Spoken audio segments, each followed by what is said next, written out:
All right, I'm ready whenever you're set. You got it, sir.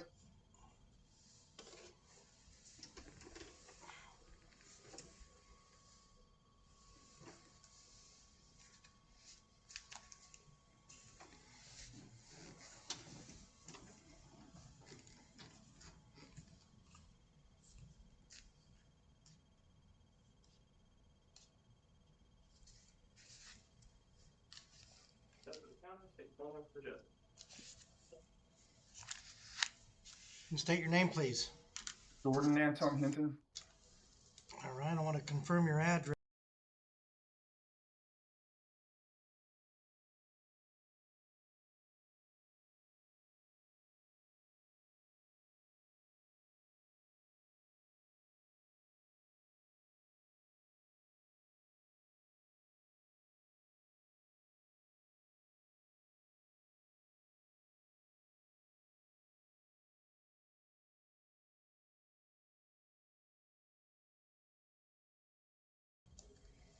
All right, the state is alleging 4 felony allegations and 1 misdemeanor allegation. First, the 4 felony allegations is the first charge is aggravated domestic violence. The second charge is burglary in the 2nd degree. Then the third charge is burglary in the 3rd degree, and then aggravated harassment.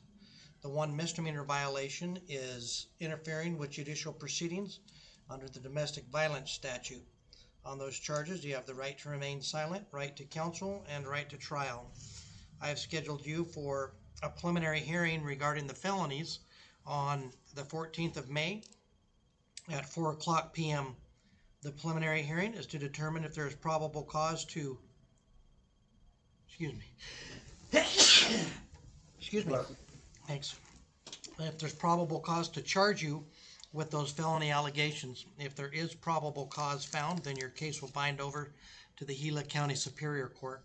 There is a possibility that the case will go in front of a grand jury before that date. If that does occur, you'll be notified of that as well. Your release conditions on those felonies and the misdemeanor charge: obey all orders of the court, do not commit any crimes, notify the court immediately if your address changes, do not leave the state of Arizona without permission of the court, do not contact the alleged victims in any manner, and do not go near the location of the alleged offense. Do not consume or possess any alcohol or drugs without a valid prescription, and not to possess any firearms. Regarding the misdemeanor violations, a different court date. That'll be on the 13th of May at 9:00 a.m., where you'll need to be prepared to plead either guilty, not guilty, or no contest to that misdemeanor violation. Depending on your plea will be what happens next with the court proceedings, and all of those options, as well as the penalty range, will be explained to you prior to you giving your plea, so you'll be well informed. Regarding the felony allegations, I'm posting a $25,000 cash-only bond, and on the misdemeanor, a $2,500 cash-only bond, so you'll remain in custody. Being that you're in custody on the felony allegations, you have the right to a court-appointed attorney. I'll be sending a financial questionnaire that, if you wish to exercise your right for a court-appointed attorney, fill out that financial questionnaire, and it'll be based on whether you qualify for it or not. Okay. Also, on the felony allegations, the prosecutor has 48 hours to file a complaint against you. If they fail to file that complaint, you'll be released on your own recognizance without having to post bail. If they do file the complaint and you do financially qualify for a court-appointed attorney, that's when the attorney will be assigned. They'll be made aware of your charges, made aware of your bond, and be in touch with you shortly thereafter. Do you have any questions on that? Yeah. How am I going to be able to know whether it was dropped or not? Being in Globe, they don't let you know after your 48 hours. Well, they should, because they release you, right? Well, yeah. Okay, so that's how you'll know when you're walking out of there. So but the problem on this case is the misdemeanor is still filed, so you're still held on the misdemeanor charges. Okay. So, and then if a complaint does not file, I do send, or the court sends a no complaint filed, so they're notified of that. And then if you're held only on felonies, then that's when you would walk out. If you're held on felonies and misdemeanors, then the court date still remains. So if they don't file the complaint, that you should be notified that there's no complaint on the felonies. but the misdemeanor $2,500 is still in place until that court date of the 5/13 court date. Okay. Do you understand? Yes. All right. Any other questions? No. Okay. That's all I've got for you. All right, cool.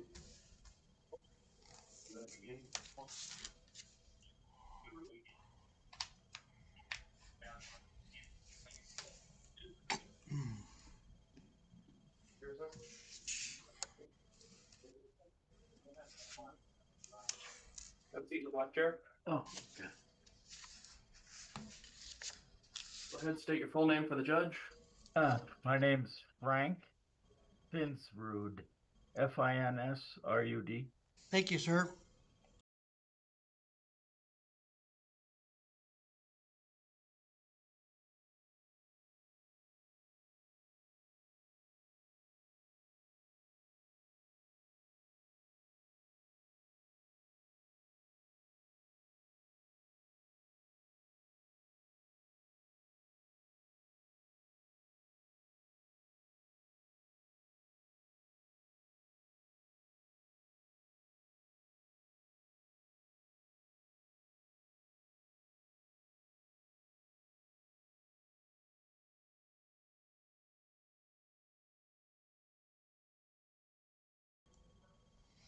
All right, sir, you're in custody because you failed to appear for charges regarding an arrest that was made for you for quite some time ago.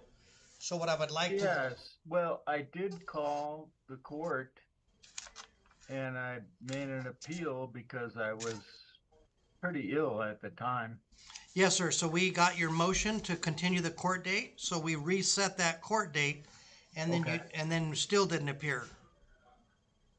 Oh, well, see, I can't get to my mailboxes, and there's people that pick up my mail, but I get it late in time. Yeah, Okay. I think there was, yes, I got a court date, but by the time I got it, it was already passed. And so I called the court and told them my situation.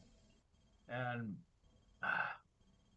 yeah, I'm almost blind. Okay. So why don't we go ahead and do this? With your permission, I would like to go ahead and have the arraignment, which is explained to you the charges and the penalty ranges, and take a plea from you. Oh, at this time? Yeah, is that okay? We do that over the video? Well, yeah. All right. So what you would be doing is waiving, you would be waiving your personal appearance. Having him sit down, sir. Yeah, no problem. Yeah. I just need records started. So you would be waiving your personal appearance, sir. Instead of coming over on another court date and stand in front of me, we can do it by now as long as you waive your personal appearance. Do I have your consent for that? Oh, to waive my appearance? Correct. Yes. And just do this by video. Okay. Yeah, I have someone that has been emailing the court, I believe. Okay. Because I can't see to type and... Okay, understood. So the three charges that are alleged against you, sir, are number one, an indecent exposure in the first degree. That's a class 1 misdemeanor. Okay. There's 2 counts of disorderly conduct, and those are class 1 misdemeanors. All class 1 misdemeanors have a maximum fine of $2,500, 6 months of jail, and or 3 years of probation. Maximum? Those are the maximum. Okay, the no minimum penalties regarding that. Your options are to plead either guilty, not guilty, or no contest. If you plead guilty or no contest, we will schedule you for sentencing at a later date. If you plead not guilty, I'll schedule you for a pre-trial conference at a later date. And the reason why they're both scheduled out is because the court must comply with victims' rights notifications, and so we must notify the alleged victims in the case. So if I plead not guilty, that I will get to talk to an attorney? You'll have the ability to talk to the prosecutor if you wish, and Prosecutor. and then I'm going to talk to you about your rights to an attorney as well here in a moment. okay? Okay. So the difference between a guilty plea and a no contest plea is if you plead guilty, that means you're admitting that you committed the crimes. If you plead no contest, you're not admitting or denying a factual basis, but you are acknowledging the conviction. Both guilty and no contest pleas show on a criminal history as a conviction, okay? The not guilty plea would get you scheduled to be able to talk to the prosecutor.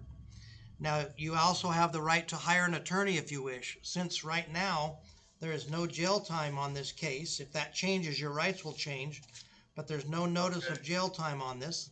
That means that takes that ability to have a court-appointed attorney away for that reason.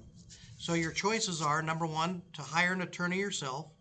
Number two, waive the presence of an attorney. Or number three, provide the court a good cause for a court-appointed attorney that would be at little or no cost to you. Do you understand those options? Yeah, I understand those options. Regarding your attorney decision, do you wish to waive the presence of an attorney, hire an attorney at your own expense, or ask the court for a court Well, appointment? it would probably be at my own expense. Okay, so Because, what I need to do is find out if you're planning on hiring an attorney at your own expense, because then I'll schedule you for a particular day if you're represented by counsel. If you're not represented by counsel, that's on a different day. oh, then I would just have to speak to the county prosecutor. If you're wishing to talk to the prosecutor, then if you can't hire an attorney, so only your attorney could. That's against court rules. So if you're wishing to talk to the prosecutor, then that would require you to waive the presence of an attorney, at least for now. You can always change your mind later. That gets you in front of the prosecutor to be able to interact with them. Yeah. And proceed forward.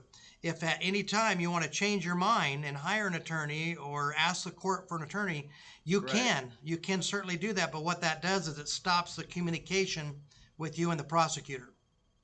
So, yeah, I need to ask you, so what would be my, what would be my penalty right now?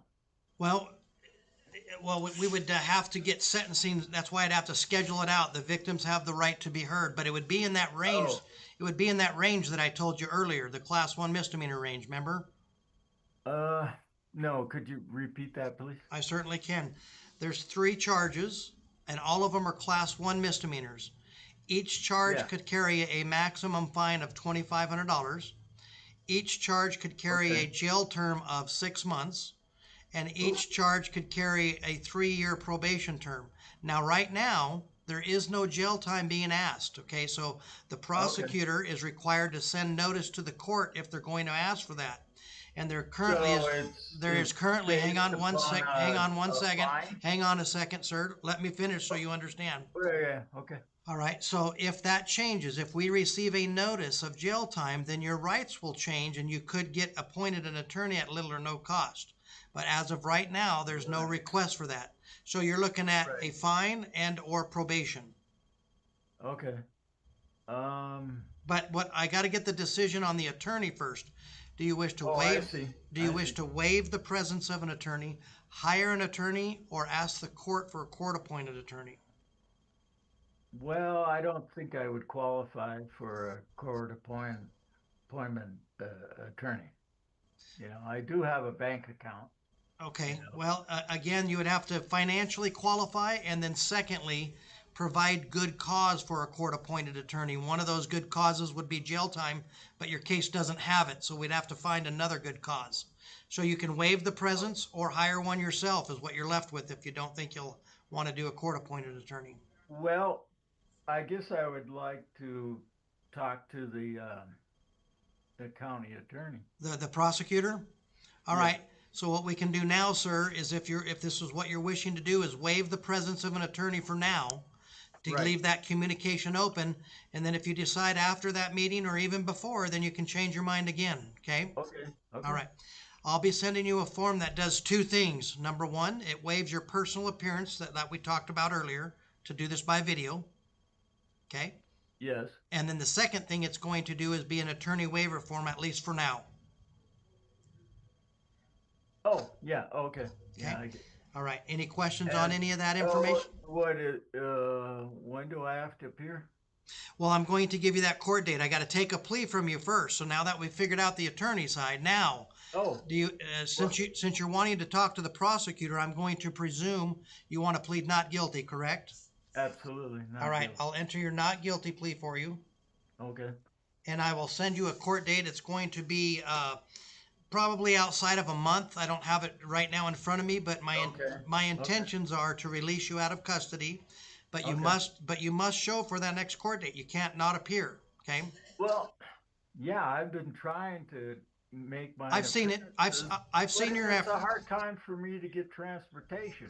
I understand that, sir, and that's what you asked for in your motion before that I granted Yeah. you the continuance for those same reasons. So I know you've been trying. It's just All right. if it's left undone, then we have to go to a warrant. So Yeah, yeah, all right. I All right. understand. So we'll be sending you a court date. You'll have it in front of you when the jail staff when you get released out of there. So I'll get it in the mail? No, you're going to get it when you walk out the door. Oh, okay. All right. And then, secondly, what I'm going to also do is, sir, is there are some comments made about your welfare and your safety. So I'm going to have Community Bridges come over and talk to you again regarding that. Okay. Well, that's okay. Okay. And then after that, depending on their evaluation, then you'll be released out of our hold. Okay. Okay. All right. All right. Thank you. You're welcome. Thank you, sir. Oh, I guess I'm going up. Oh, you got my shoes? All right. We'll get it. You bet. We'll get it sent shortly. Yes, sir.